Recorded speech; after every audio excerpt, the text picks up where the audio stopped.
It started with a scream no one heard.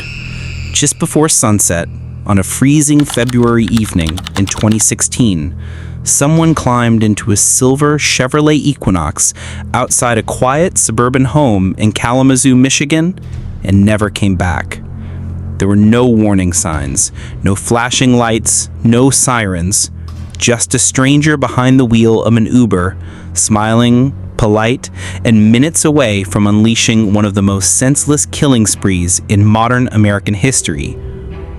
For 7 terrifying hours, this man would turn an entire city into a hunting ground, picking up passengers like nothing was wrong, then driving off to murder complete strangers without motive, rage, or reason. By the time the sun rose, 6 innocent people were dead. 2 more were clinging to life, and the chilling question remained: what turns a family man into a killer with no soul? Jason Brian Dalton was not the man anyone expected to fear. He was 45, married, a father of 2. He lived in a modest home just outside Kalamazoo, mowed his lawn, waved at neighbors, paid his bills. He wasn't flashy, he wasn't troubled. He blended into the background so seamlessly that even his coworkers would later say he was just normal. He worked as an insurance adjuster for years. Quiet job, low stress. Then, not long before that night in February, Jason signed up as a driver for Uber. He passed the background check, uploaded his photo, checked all the boxes. No arrests, no red flags, no signs of what was coming.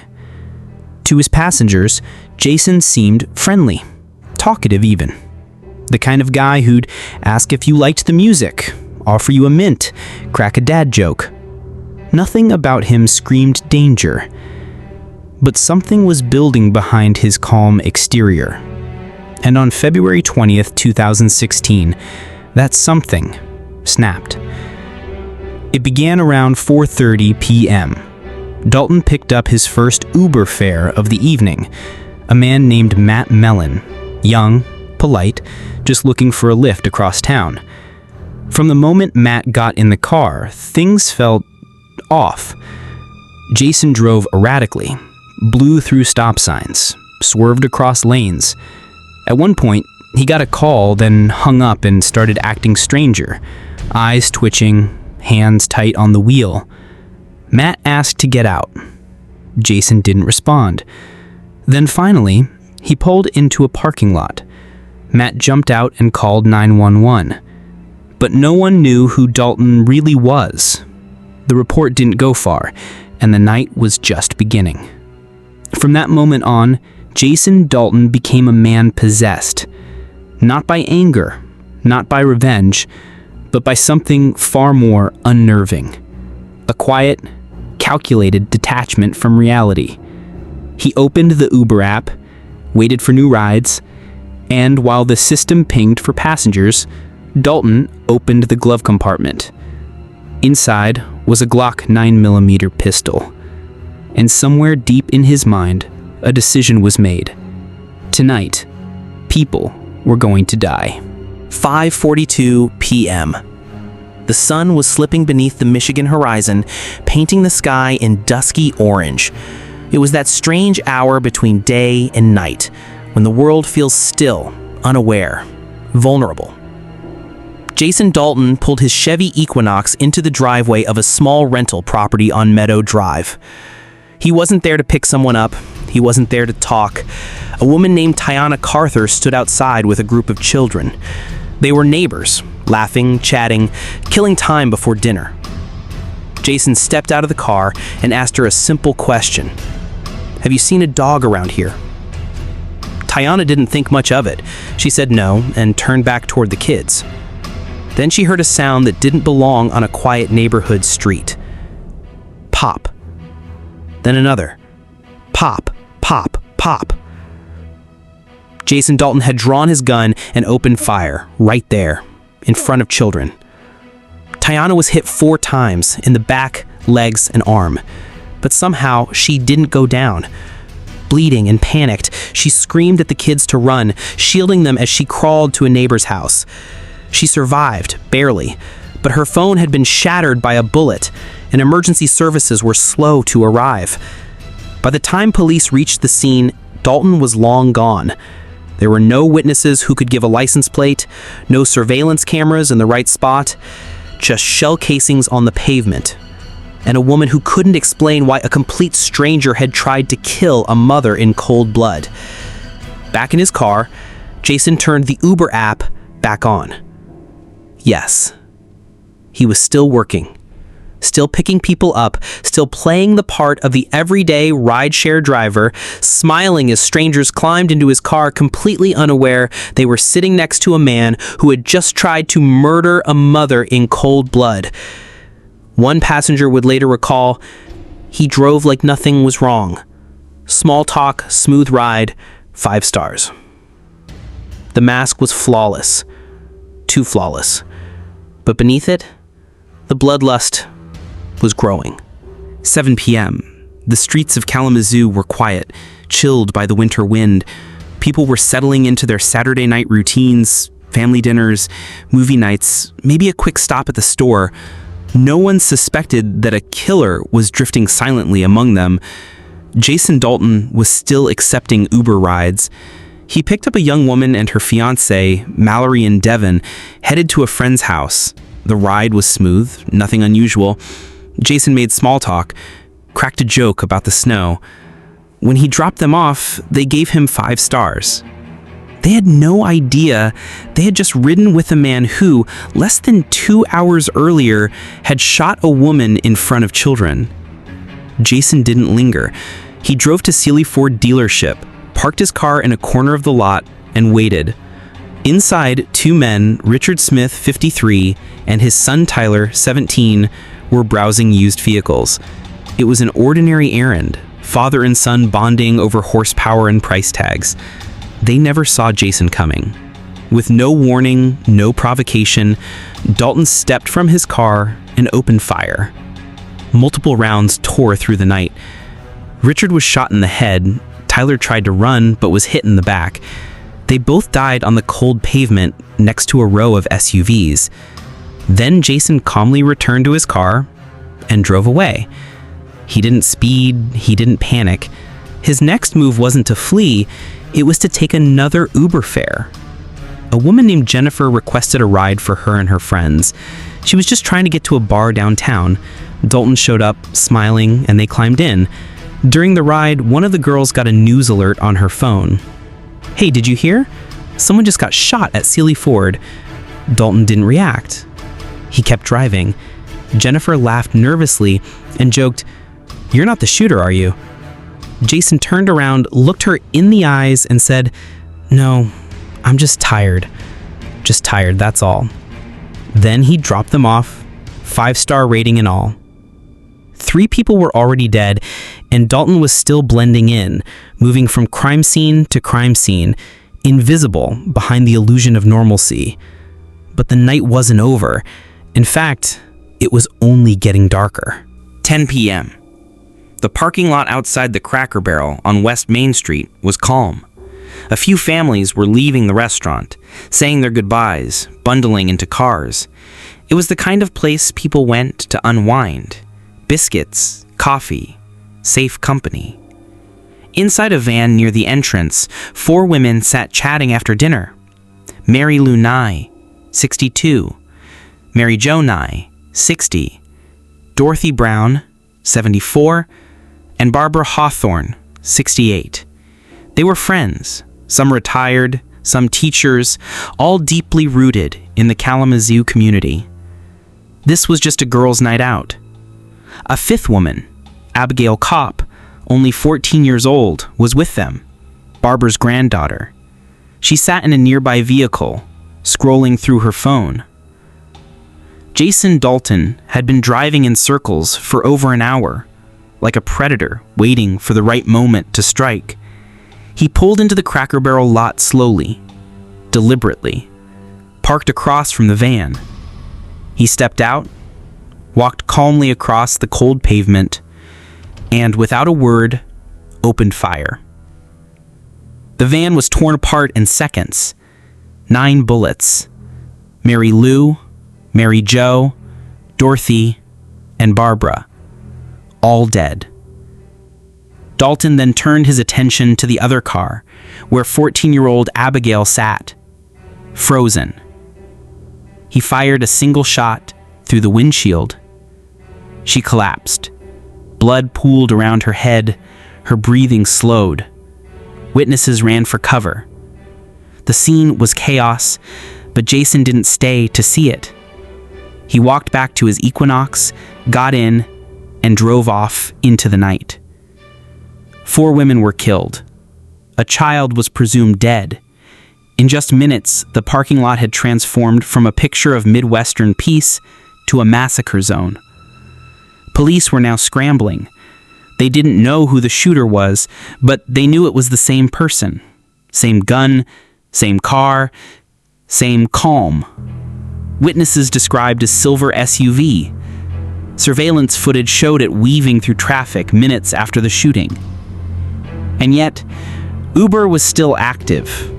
Dalton was still online, still accepting rides, as if nothing had happened. A man who had just murdered 6 people and shot a child in the head was now back to work. Just after 11 p.m., Kalamazoo police had now connected the dots. The shootings at the Ford dealership, the Cracker Barrel, and Meadow Drive, they weren't isolated. They were connected by ballistics, by vehicle description, and by something more chilling.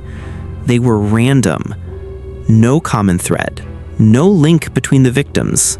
No motive. Just cold, calculated execution. Jason Dalton was now the most dangerous man in Michigan, and still he kept driving. That's when a teenage girl and her boyfriend requested an Uber downtown. The app pinged, Dalton accepted.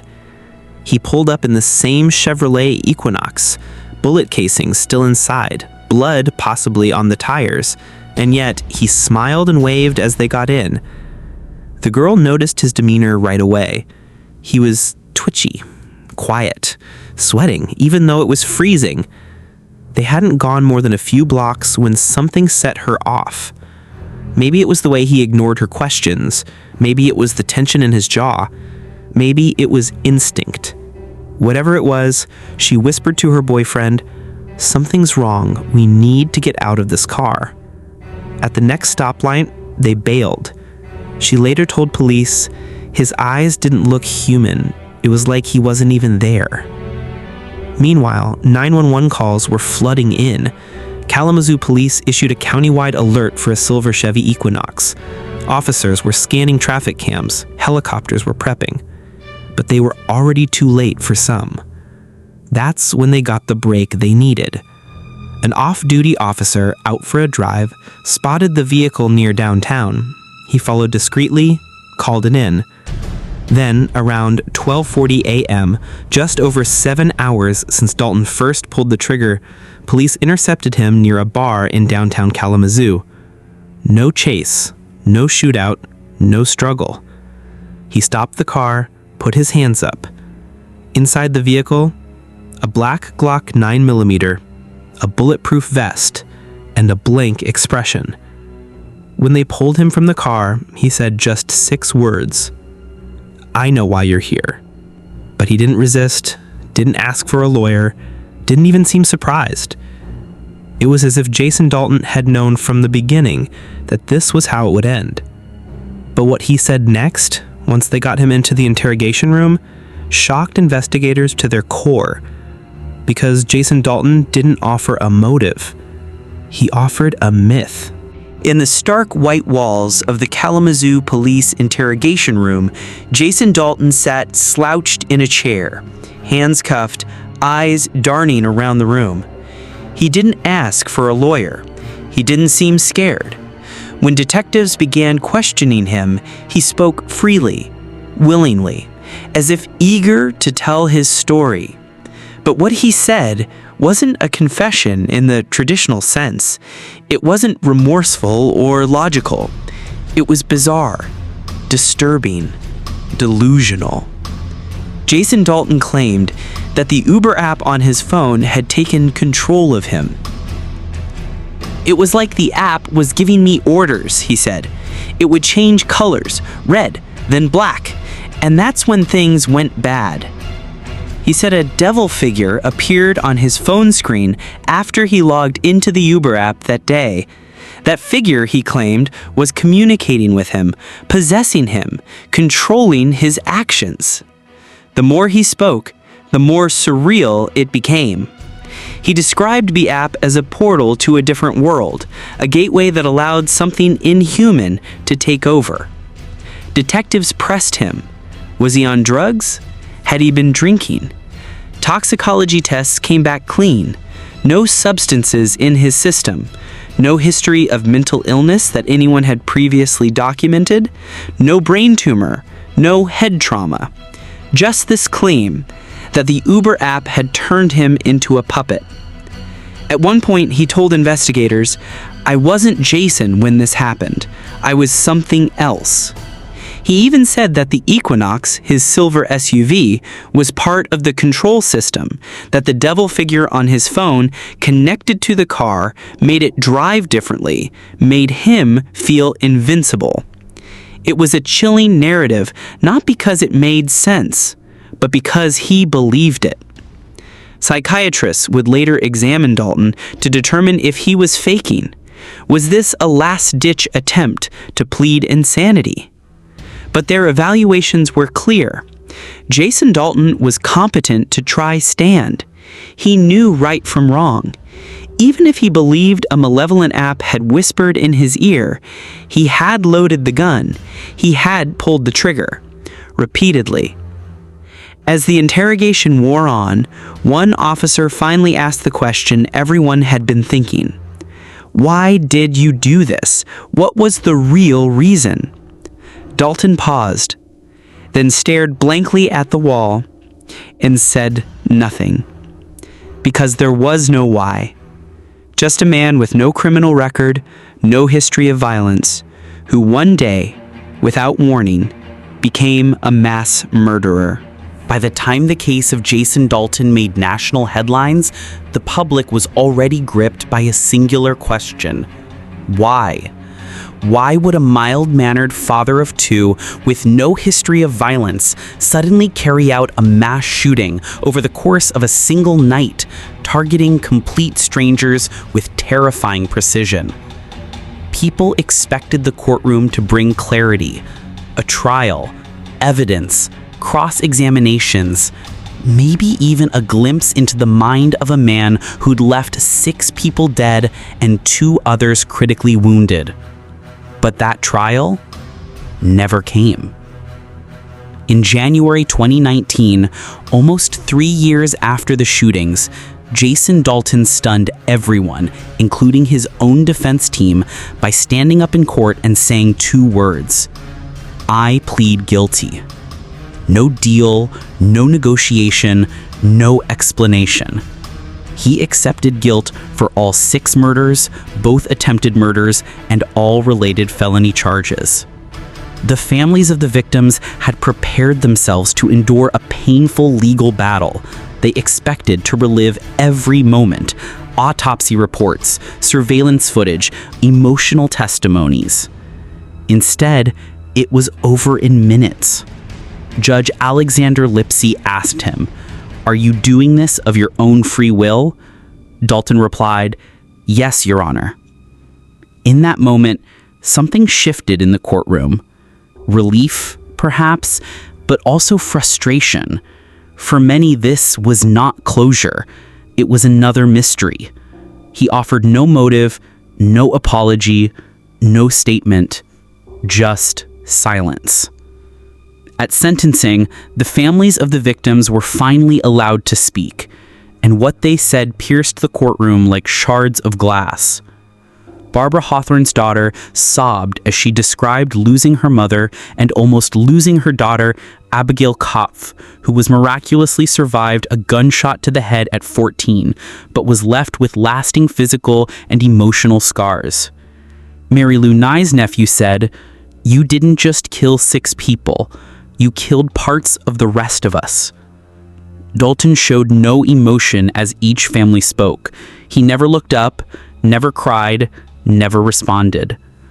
When it was time to sentence him, the judge delivered the only punishment possible: 6 life sentences without parole, 1 for each person he had killed, with no possibility of ever walking free. Then Jason Dalton was led out of the courtroom back into the system. No fanfare, no last words. The man who had once driven people to and from their lives without notice vanished into a prison cell. But the questions he left behind, those didn't go with him. When Jason Dalton disappeared behind bars, the headlines faded. But for Kalamazoo, the wounds remained open. 6 lives stolen. Tyler Smith, 17, a high school senior with a bright future in wrestling. Richard Smith, 53, a devoted father and local figure. Barbara Hawthorne, 68, a retired teacher and grandmother. Mary Lou Nye, 62, a beloved former special education instructor. Mary Jo Nye, 60, a school principal remembered for her compassion. Dorothy Brown, 74, a church-going soul who loved baking for neighbors. These weren't just names. They were parents, grandparents, mentors, friends, and their absence left a silence deeper than any courtroom verdict could fill. But perhaps the most haunting survivor was Abigail Kopf. At just 14, she was shot in the head, pronounced dead at the scene. But hours later, she gasped on the operating table. She had survived the impossible. Abigail had to relearn how to walk, how to speak, how to live. Her recovery became a symbol of both hope and endurance, but it came with a cost. Memory loss, emotional trauma, a future forever altered by a stranger's bullet. Her bravery turned her into the beating heart of the community's healing, but no one could forget what happened. In the wake of the shootings, Uber faced a firestorm. Why was Dalton allowed to keep driving after the first shooting? Why hadn't the app flagged erratic behavior? Why did a murderer get ride requests in between kills? Uber issued statements, promised reforms, added emergency buttons, background checks, real-time tracking. But for the families in Kalamazoo, it was too little, too late. It wasn't just a system failure. It was a human failure.